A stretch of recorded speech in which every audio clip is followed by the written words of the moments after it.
everybody, Mike Griffith here. Welcome to tonight's special edition of Ingles on the Beat. A little bit different product, as you can tell, coming to you from parts unknown. Listen, I am really excited about the program we're going to have tonight. I have an interview coming up with Joni Taylor. I taped it earlier this week. Let me tell you, I had no idea what went into Joni Taylor and what led to all this. It didn't just happen, right? You're going, oh, wow, look at Georgia women's basketball. But I mean, as far as Joni, this is not somebody that's just now having success. Wait until you hear about her background, what she's made up of, and by the end of the time we're done interviewing her tonight, you're going to be like, wow, that's my coach. That's my future of the program. Want to take a moment and just address the Rush Props thing. I hope you saw that. You know, the high school coach from Valdosta has now apparently, according to ESPN, given testimony that he doesn't know anything about recruiting violations at Alabama or Georgia. Okay. As I said, compliance department absolutely going to do their due diligence.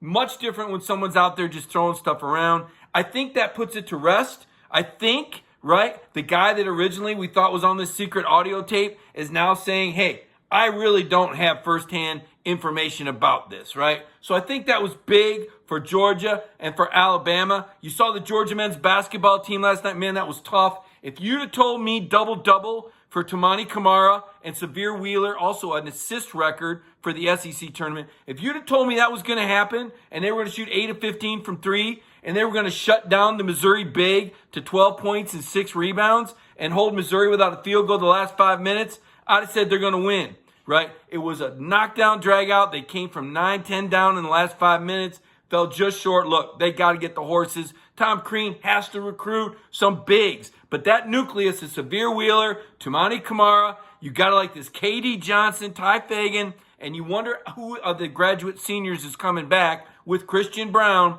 I think the future's bright. These guys are already talking about next year. Tom Crean trying to get him in the NIT this year. He hasn't given up. This team wants to keep fighting. They want to keep playing. I hope they get an NIT bid. I like watching this Georgia basketball team. These guys fight hard. They're just not quite big enough, right? And they got to shoot a little bit better from the free throw line. But what a game effort against Missouri. But now, I want to bring you, after this message, I want to bring you Joni Taylor. But quickly, about Ingles, our sponsor. Can't thank them enough. They're here for me. They've been here for you throughout this pandemic. Let's take a moment to recognize Ingles, and then you're going to see a fun, great interview. You're going to get a really good taste of what Joni Taylor and Georgia women's basketball is all about. And I promise you, by the end of it, you're going to get it. And you're going to be watching to see where they're seated, because I think this Georgia women's basketball team is going to the Final Four. Now, a word with our sponsor, with Ingles. Thanks for watching tonight. It's in our hearts to feel for you. There's been ups and downs, turnarounds, good days and some bad. But we stand together for worse and for better. We'll always have your back, with open arms, heart to heart, hand in hand, community strong. Well, hey, everybody. As promised, Mike Griffith here, women's basketball coach. Joni Taylor joins me, and man, Lady Bulldogs made some big news. Might have even made a little bit more if not for a whistle here and there. I know we're not going to get you in any trouble with the officials here today, Coach, but I'll tell you, Georgia played outstanding in that women's basketball tournament in Greenville. I guess I would just ask you to start out. Let's talk about that. You guys made some big news there. You know, it was a big weekend for us. I was really, really proud of our team. To have to go through Kentucky and Texas A&M and then South Carolina. Those were 3 giants in our conference this year, and their talent and the coaches who coach them on the sidelines. And so was really proud of our resilience. Sunday was a tough day at the office for us. But South Carolina's experience showed up. They're used to being in that situation. We aren't. You know, hopefully we'll have an opportunity. And like I told our team, like, we've been there now, and we learn from our mistakes if we allow that to be a lesson for us. And that's going to fuel us and propel us into the NCAA tournament, where hopefully we have another opportunity to compete for a championship. But I think our experience, our depth, the way we play for each other, our heart was really evident this weekend. And when you're peaking at the right time and you're playing for the right reasons, you become a dangerous team. And that's what people saw.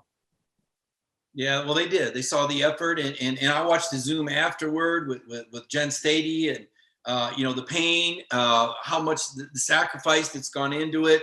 So a great runner-up finish, first ever title appearance since 2004. Kirby and his wife were there. I mean, it was a big day for Georgia athletics and all that happiness and all those great things.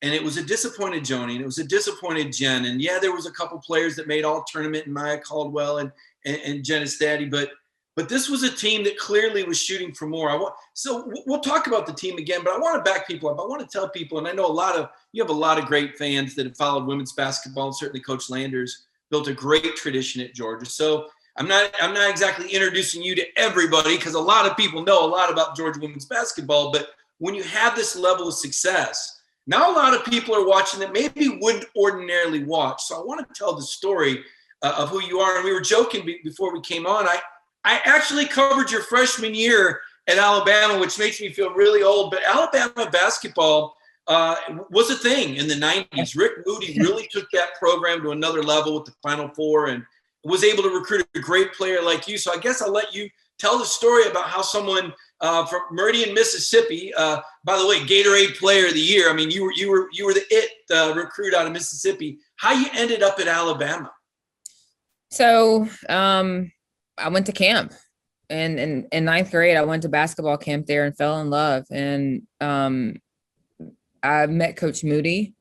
I met his staff, and just instantly there was a connection there. Cheryl Littlejohn did a tremendous job in the recruiting process, and there were other schools obviously that I was very interested in, but it was far enough away from home where I felt like I can go and be on my own and learn and grow, but also that my parents, who are educators, could support me. You know, they've always been at my games and they were still working, and it was important for me to not go too far where they couldn't come and support me and watch me play. And again, you mentioned it, Coach Moody had done a tremendous job of growing that program. Niecy Johnson from Clinton, Mississippi, I grew up watching her play at Alabama when they went to the Final Four, and Madonna Thompson and Betsy Harris and Shalonda Ennis and Dominique Canty. And so I'm watching that, and being only 91 miles away, our local news station reported on the news in Tuscaloosa like they reported on everything else. It was something that was constantly on my TV screen, and I wanted to be a part of it. And I also knew that Coach Moody was just different in terms of his approach to basketball and life, and making sure he grew his players beyond the basketball floor. He was a deacon at his church. He would show up late to shoot around on Sundays because he had to teach a Sunday school class first. So every Sunday he showed up late to shoot around with his suit on and his Bible in his hand. And without saying a word, he sent the message that God came first. And so he was just a life coach more than anything. And those years are some of the best years of my life. The friendships and the teammates and the people that I was connected with, I'm still connected to now. And they're a huge part of who I am. And two of them were sitting in the stands on Sunday when we played South Carolina. And so that just speaks to the bond and the culture he created. So that is how I ended up in Tuscaloosa. And it was a great decision for me. How did you know, or when did you know that you wanted to be a coach? You made a reference, and that's kind of what got me digging deeper into your bio. And when I discovered, oh my gosh, Crenshaw, Taylor, I didn't put this together. But you ended up at Troy because you said, you put it into perspective. The last time Georgia basketball reached the championship game of the SEC tournament was 2004. And the last time they won it was 2001. And it brought you back to an era where you said you were eating peanut butter and jelly and ramen noodles coaching at Troy. How do you go from being a women's basketball star in college to starting your career very modestly at a place like in Troy, Alabama? You know what? I did not see myself coaching. It never crossed my mind. I wanted to be a high school counselor. My degree was in secondary education. And in order to be a counselor, you have to teach 2 years. So I was going to go to grad school, get my counseling degree, teach in the classroom to serve my 2 years. Then I was going to be a high school counselor, Mike. And then I was going to do Christian counseling on the side on the weekends. That was it. That had been my plan. If you'd asked me, that was the answer every single time. It's what I wanted to do. Again, my mom and dad were both educators, and I just thought that wasn't, it was what I wanted to do. So I stayed a 5th year at Alabama to do my student teaching. And during that 5th year, I actually worked in the men's basketball office. Mal Moore was the AD, and he had started, this program where all 5th year student athletes should serve like 20 hours a week somewhere in the athletic department. And men's basketball was what I chose. And so Mark Goffrey was the head coach, but I was working underneath Darren Boatwright, who is now an athletic director. But at the time, he was the Dobo, and I was his assistant. I was his student assistant. That was also the year of 9/11. And Wow. I can remember being in the office, stuffing envelopes when Coach Goffrey called saying that he was stuck in the Birmingham airport. He was turning around, all flights had been canceled. And by the time he got back from the Birmingham airport, we needed to put together a travel schedule by car and train to still get him to the same locations that he was going. So we had like 45 minutes to an hour, which is, Birmingham back to Tuscaloosa is not a long time. Yeah, right. To figure that out, and just being in the chaos of that, the sadness of that, the reality of what we were doing, like it taught me so much, like how, number one, to have sympathy in the moment for what we were watching on TV. Like we were all in tears, like devastated, crying, could not believe it, but we still had a job to do.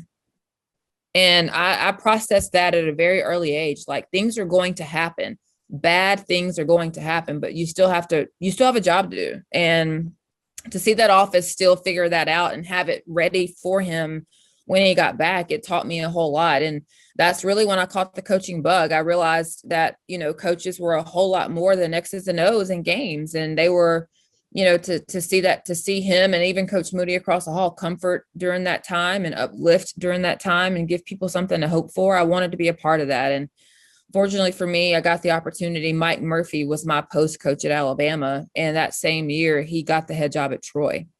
And he called me up and said, "Hey, I need a favor." And I didn't know he had gotten the job. And so a lot of time during that year when they were bringing prospects on campus, they still wanted me to be involved. "Hey, can you come to dinner with us? I want you to talk to this mom. I want you to talk to this young lady." And so I thought they had a recruit on campus. So when he said, "I need a favor," I said, "Hey, sure. Who's on campus? I'll come by." And he said, "Well, you're on the right track, but on a more permanent basis. I just got the job at Troy and I would love for you to be my recruiting coordinator." And I just said, "Whoa, like, wait, I don't know anything about basketball. I don't know how to draw up a play. Like I don't." And he was like, "But you'll get it. You'll get it. My language, you're very well versed in basketball. You're a great person. You'll be fine." And so I had a choice. I could stay at Alabama, graduate and go to grad school, because I was being offered a grad assistantship there, or I could go to Troy and get thrown into the fire. And I chose to go to Troy and get thrown into the fire. I was making $31,000. And if that, things were really tight, but I was extremely happy and blessed and in my element. And I gained confidence because, again, the person I was working for was who I played for. So I knew how he thought. I could speak his language on the floor. I knew what he wanted. I knew the expectation. And so it put me in a position to be at a Division I school. So I could be at a Division I mid-major and grow and learn and have those challenges, but my mistakes not be on SportsCenter, right? And so I was able to learn, grow, and figure some stuff out, and had a lot of responsibility. There were only 2 assistant coaches, so I had a lot of responsibility, and that's kind of what catapulted me. Yeah, and then I look at, you go to a huge traditional powerhouse. Louisiana Tech is the next stop, and then back to Alabama. And, neither one of the places at the time you were there were launching into Final Fours. I mean, there were 2 places that had won before. I've got to believe there was a lot of reality there. There was probably a lot of pressure. There was probably a lot of bottom line. What did you take out of your experience out of Louisiana Tech and your return to Tuscaloosa? Champions. I mean, when I got to Louisiana Tech, they were still conference champions every year. At that time, they had not missed the NCAA tournament, and so I learned championship mentality. The fans there, the administration there, the coaches there. Leon Barmore was still around. He was retired, but he still lived in Ruston. I'll never forget Chris Long taking me to his house when I went there to not necessarily interview, but to visit things and make a decision, and sitting in his house and listening to him talk about the Lady Texters and what that meant, and Sonia Hogue and Kim Mulkey. And I mean, you look at the assistant coaches who came through there, from Nell Fortner to, all of them. It spoke to tradition. It spoke to championship mentality. And so that's what I learned. I learned how to be a champion there. I mean, I had success, obviously, in high school, winning national, state championships. We had not won at that level as a player at Alabama. So the expectation of winning and the standard and what came with that. And I was around some amazing coaches, during my time there. Yeah, no doubt. You think about the Lady Texters and how dominant they were. And I know there was one year they had an NIT bid at the end. They said, no, we're not doing it. I mean, it was literally beneath their program. And then I guess the return to Tuscaloosa, I got to think that bittersweet in the sense that you're back home in a sense. But man, the SEC women's basketball, it is such a ruthless league. And I always try to remind people that when they go, well, Georgia has it. Do you know who it? You realize what the institution of, like, I was in Tennessee long enough. That Mount Summit was, and I'll let you speak to that. But what about going back to Alabama and what did you take from that experience? And then I also wonder how do you go from Alabama to Van Chancellor at LSU? I mean, again, it's like a who's who of coaches that you've been associated with, Joni. I've been really fortunate to be around really, really great leaders and coaches that I worked for. I think also something that's really unique about my story is that every coach that I played for and every person that I worked for has been a male. And so it gave me a unique opportunity to learn a perspective and to see things from a different point of view. And that has served me really well. I think a lot of the reason why I am no nonsense and can move on to next things and not hang on to a lot of things is because of who I played for as a student athlete, high school coach, my junior high coach, my high school coach, my college coach. They were all males. I've only worked for males. And I've also been able to share some things with them that maybe they hadn't thought about from a female perspective. But coming back to Alabama was an opportunity for me that I am grateful for. Wendell Hudson had just been named the head coach, and that we were in a rebuilding phase. And so I spent 2 years there with him. It was very challenging. We were rebuilding that program and trying to rebuild that program. And our first year, we won one SEC game. And that was very different from anything that I'd experienced as a player or as a coach. Like, I am a competitor. I want to win. If we're playing jacks, I'm going to beat your butt. Like, I'm sorry. Like, I am super competitive to a fault. And that was it's a really tough time. And Wendell, challenged me to not be so hard on those young ladies because of maybe possibly what they had been through before we got back there and how difficult that must be for them, and that things take time and it's not going to be turned around, and building things the right way. And also from his time of being an administrator at Alabama, I learned a lot from an administrative standpoint. And that was a piece that I was missing. I knew I wanted to be a head coach. I knew I wasn't ready at that time to be a head coach, but I knew I wanted to be. And so I also gained a lot of nuggets from him in terms of administrative value and what administrators look for budget wise, what they think about, how they make decisions. And so when we were on the road, I picked his brain quite a bit about those things. And those were all nuggets that I was able to put in my pocket and hold on to for the right time. Yeah. And then when Van Chancellor calls, it's just, first of all, Van recruited me when he was at Ole Miss. So I've known him for a very long time. He came to my home, did an in-home visit, recruited me really, really hard. He made it very difficult for me to leave the state. So I've known him for a very long time. And LSU, again, they were a really, really good program. It was an opportunity for me to take on another challenge and grow myself. I knew, again, I wanted to be a head coach.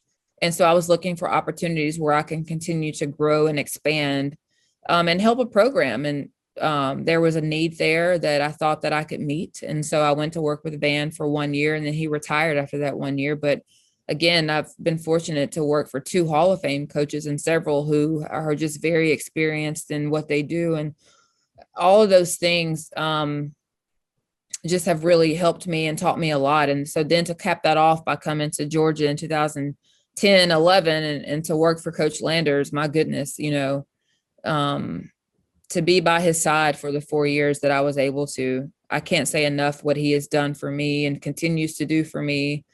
This is someone who had been at Georgia for, at that time, over 32 years. What does he need me for? And he could have easily been very like, no, this is mine. This is how we're doing it. I don't need your opinion. And he was the exact opposite. He was like, what do you know? I've only been at Georgia. I don't know anything else. You've got so much more worldly coaching experience than me because you've been other places and you've seen how people do things other ways. Like, help me, teach me, show me. And I was just amazed that he would have that type of perspective because he knows everything. So for him to share this program with me the way that he did and make me feel a part of it, I truly feel like, obviously my alumni connection to Alabama is very strong and always will be, but I feel like I'm an alumni here. Like the connection I have to this program, even before I became head coach, as an assistant coach, the love that I felt from the alumni, from Bulldog Nation, is because of how he embraced me and shared with me and allowed me to make those relationships and establish those relationships and make those connections. And I will always be grateful for not only who he was for me as a boss, a mentor, and someone who helped me, but who he is as a friend. You know, Coach Landers is my friend. We talk 2-3 times a week now.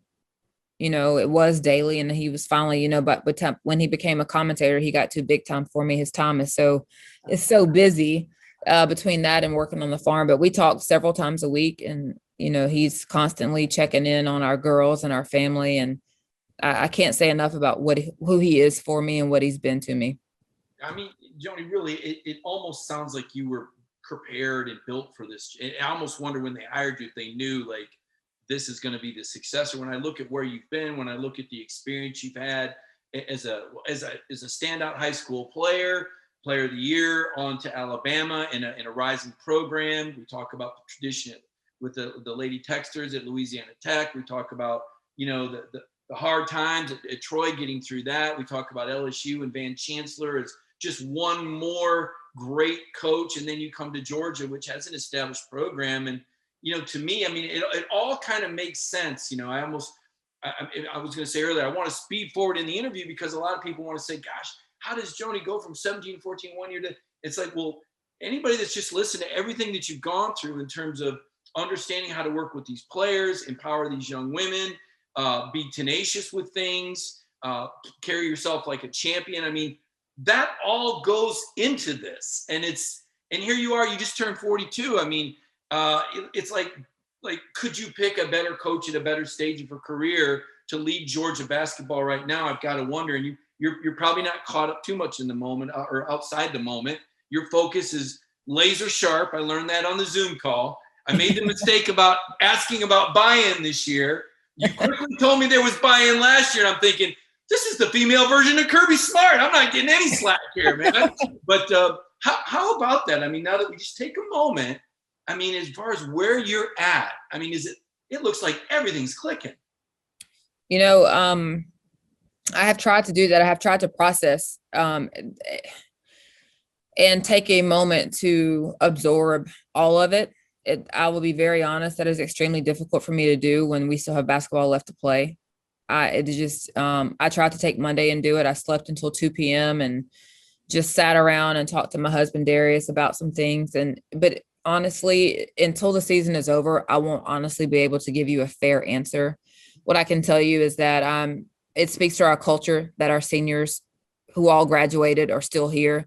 I don't know the last time you can look at a freshman class that came in together and they all finished together. That does not happen anymore. So it speaks to our culture. What I can tell you is that I'm extremely proud of the steps that not only our university and athletic department made, but our student athletes and parents made and trusted us in terms of protocols to complete a full season with COVID. When I look at Sunday and the history being made with Dawn and I being the first two, you know, Black female coaches to coach in a conference final, I understand the significance of all of that.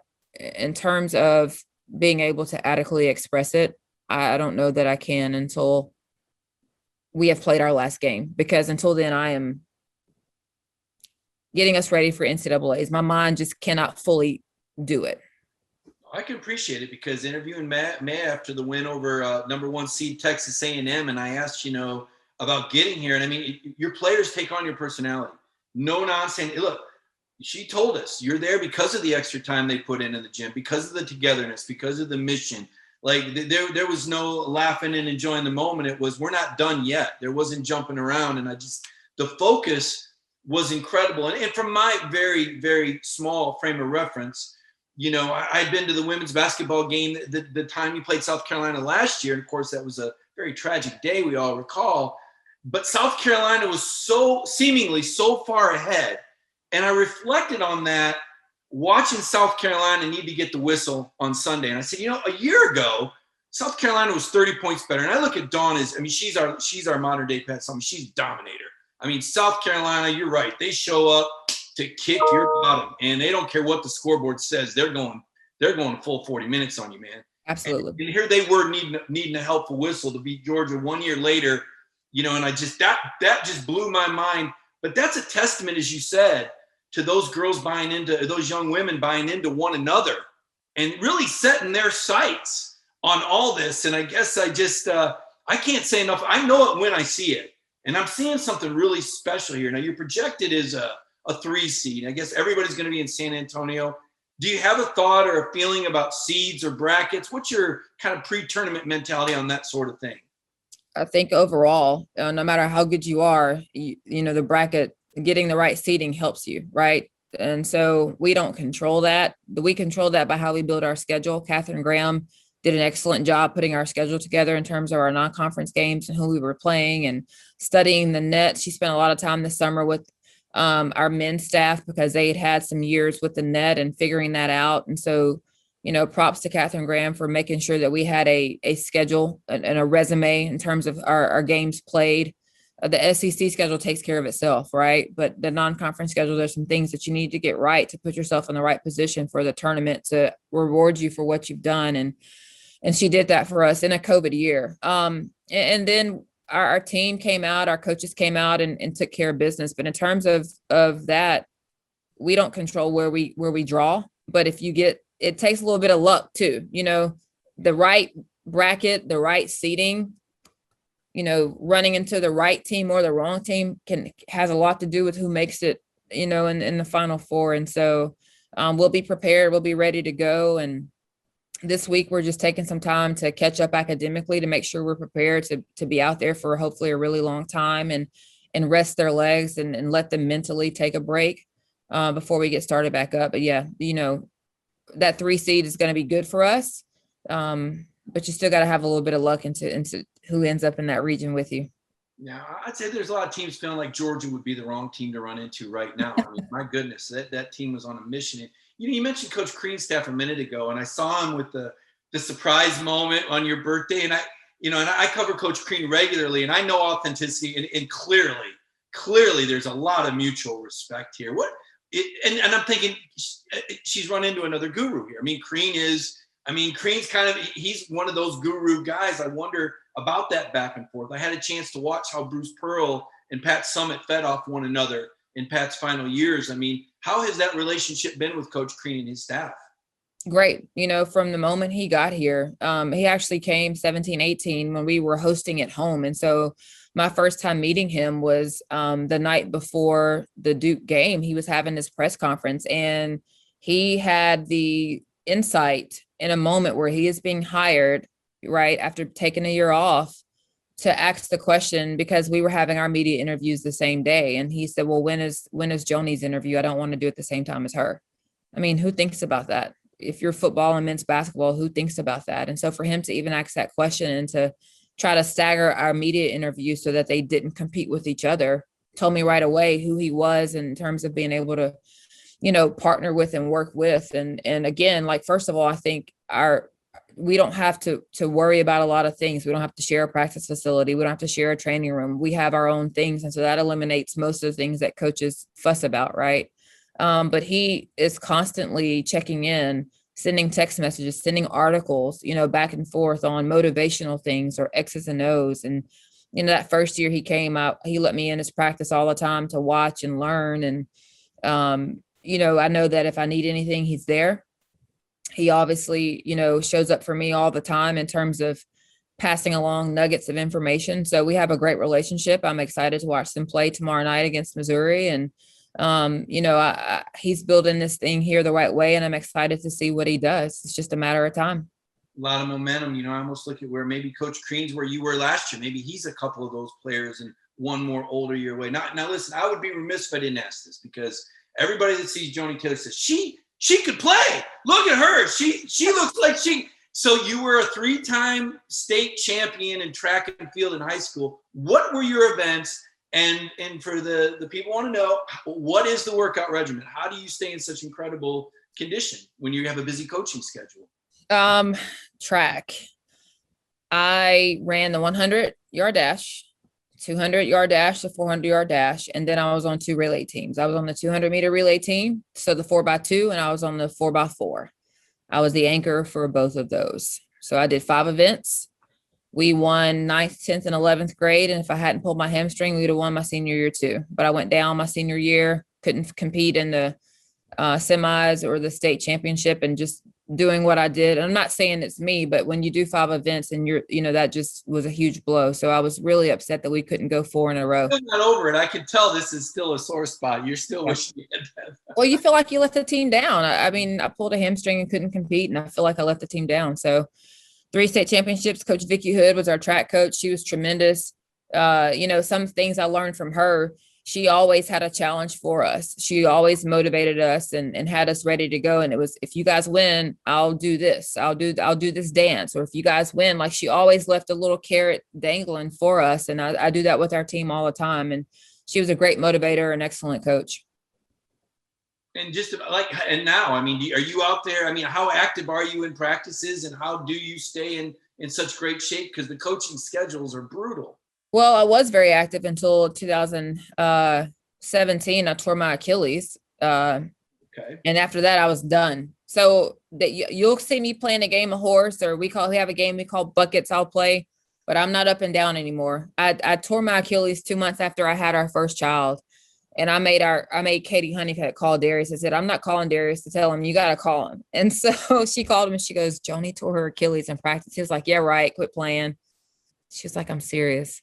So no more playing for me, but I work out with them. Their conditioning. I work out with them in the summer. So any conditioning drill they do, I do. When they go on the track, I'm running with them. When they're in the indoor facility running sprints, I run with them. My individual workout routine starts at 4 a.m. I wake up at 4 a.m. and that's how I get it in. I'm an early morning person. That's my time for myself. It's when I do my best thinking. I am a runner. I love running. This is going to upset a lot of people. I don't touch weights. I don't lift weights. What you see with my arms is genetic. If I did lift weights, I would be, if you go back and look at my playing days when I did lift, I was very, but I had to be. I was an undersized 4 player banging with Tasha Mills and different players in this league. And so I stay away from the weights. I may do a few body things here and there. I'm an Orange Theory fitness person. I have not been back since COVID. But pre-COVID, I went to Orange Theory Fitness. But even then, if I had to pick up a weight, it was 5 pounds, 10 pounds. They always give me a hard time because they're like, you need to pick up some heavier weight. I'm like, not doing it. So, but mostly I'm a runner, long distance, short distance. I love running. It clears my mind. So that and just a few core things is what my routine is. But I go about an hour, 15 minutes daily, 5 out of 7 days. Well, now that people heard enough of it, they're not going to be surprised at all. But I should have told this anecdote at the start about coming back to work 2 days after delivering Drew in 2019. But now everybody that's listened to, well, of course, we know Joni now. Now we get it. But even then, I mean, that seems like that would be quite challenging. Did it feel challenging, or was it like this was going to happen? You know what? That moment became so much bigger than I anticipated or even thought it would be, because I did the same thing for my first child, JC. It just wasn't during the season, so nobody knew it. I had her on November 3rd and I was in practice on November 5th. So when I did it with Drew, I did not think anything about it. And then it kind of became this thing, but that was because it was on TV and it was during the season, so people knew. I had both of my children naturally. I did not have an epidural for either one, so it allowed me to recover a lot quicker. I was also very fortunate in both pregnancies to have a very smooth pregnancy and delivery. So I was able to just bounce back a little quicker. If I had not been, I would not have been there. I listened to my body. I listened to my doctors, and I was okay to do it. And so I did. So I did not put myself or her in harm's way. And so it worked for me. You have to do what works for you. It worked for me. I showed up right before tip and left before the game was over. So I was gone for about an hour and 45 minutes. A win, by the way. Thank goodness for the team and for Joni so she could sleep that night. Coach, I tell you, I feel like I'm interviewing somebody that's in the moment. I feel like I'm interviewing somebody that's on the verge of, and you've already done incredible things. It's not like this is a sudden success story. I mean, we've told the story of a long process that started in high school in Meridian and in Tuscaloosa in 97. And it's 23 years later. And yet at 42, we look at someone that's got years and years ahead. And now I'm probably thinking what everybody else in Georgia's thinking is, oh my gosh, don't tell me there's any way Alabama could get her back, right? That's what you always worry about when somebody went somewhere, but I don't think so. Like you said, you came up under Coach Lander's tutelage prior to getting the job. Georgia, obviously, I don't need to recruit you to your own school. This place has got it all, but man, this is exciting times. And what are the keys? I got to touch that base because we're going to see the bracket. We're all going to be watching. We know your players are going to play hard, but from a technical standpoint, where do you think Georgia needs to do to get to that Final Four this season? Well, first of all, I'm gonna come out and say that hopefully nobody, Alabama doesn't need me because Christy Curry's done a tremendous job there, and I hope she has longevity there for a very long time. She's a good friend. Happy for what she's done. They're going to make the tournament this year for the first time since I was a player, and that makes me smile. So I'm happy for her and everything she's done. Those players have represented her well.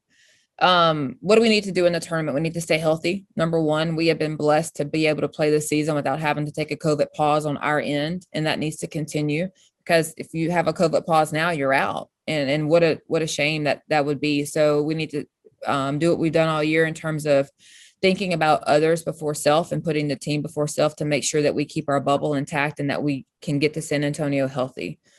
And then after that, it's continuing to peak at the right time. You sometimes worry about taking a break like this because we were playing so well. We've had this break over Christmas as well and came back and just continued. And I think that speaks to the maturity of our team. And so as long as we can stay between the lines, I tell our team all the time, if they're not in our locker room every day, if they're not a part of our program every day on the basketball floor, they have nothing to tell you about what you're doing because they don't know. They don't know what our scheme is. They don't know what our plan is. They don't know what our rotation is for this game based on matchups. So drown out the noise. Don't look to the left. Don't look to the right. Look straight ahead. And our team has done that well. And if we can continue to do that and not pick up the paper and read stuff about ourselves or listen to parents or coaches who may not know what it is that we're aiming for in terms of the game plan or matchups and rotations, then we're going to be fine. And from a basketball standpoint, we're going to need to have a balanced attack and everybody needs to stay ready, shoot the ball well, get it inside, play great defense, run. We need to have a balanced half court game and transition game. If we can do those things, we're going to put ourselves in a really good position.